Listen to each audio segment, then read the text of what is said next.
Sasa Diki Diarra Mali Ndaka Mishale Shabalala Mohamed Hussein namba 3 hiyo. Kapteni Babu huyo.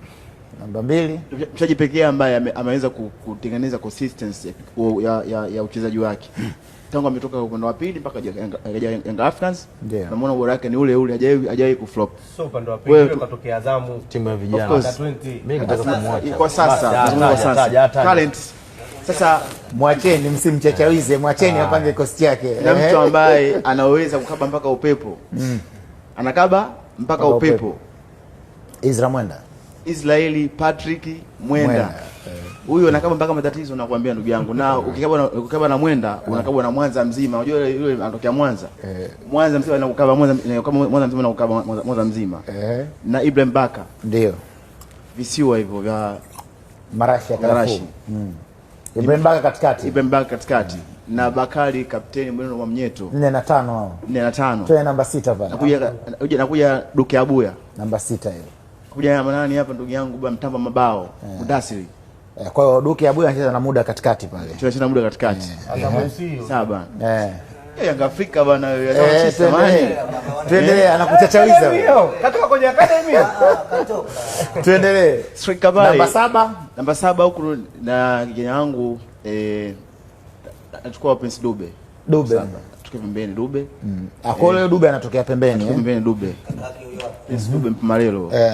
Anatokea kule pembeni namba 7. 9 na 10. 9 na 10 Aurelian Depu anasimama namba 9. Namba 10 hapa anakuja mwenyewe profesa wa mpira. Profesa wa mpira. Pakome Pedro Zuzwa. Kuna kocha mmoja tayari kashalikava. Kuna kocha mmoja hivi wa Azam, kuna wakati fulani ashaondolewa. Alikuwa anabeba maelekezo mchezaji wake ndani katika game inaendelea. Anamwambia mwangalie huyu mwenye hizo breach. Akawa anamaliza maelekezo, kawaelekeza kwa vitendo, kana ile bwana akabaya huyo mwenye breach, lakini wapi? Akabiki yule mtu ndugu yangu.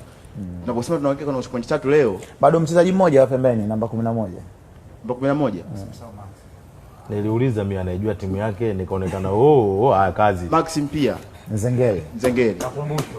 Tunamaliza Maxim pia Mzengeli. Nijo tayari tushamaliza wewe ndio unasema hata ulijua Maxim pia Mzengeli. Mbappe wa Kindu. Mchezaji pekee ambaye mwenye uwezo mkubwa kuilinda timu yetu ya Africans, lakini pia mwenye uwezo mzuri pia kushambulia kisha tunapata ushindi. Maxim pia Mzengeli. Kwa hiyo sisi mashabiki wa Africans na wanachama leo tuna uhakika unachukua pointi 3 pale kwa Mkapa zidi ya hawa pointi 3, magoli 3-1. Azam mnahisi kuna haja na nyinyi labda kutabiri matokeo yatakuwa huyo anakula chuma nne. Kwa kumalizia nasema hiyo kitu iko Kwa kumalizia Young Africa kukufunga lazima ikufunge tu, lakini haujui mchezaji gani atakufunga. Kufungwa na Yanga ni lazima, lakini haujui mchezaji gani atakufunga. Kwa bwana sawa, tumekusikia. Yanga wanakwenda kushinda magoli 3-1. Si ndio tumekubaliana na mashabiki wa Yanga? Mnawafunga Azam goli 3-1, si ndio?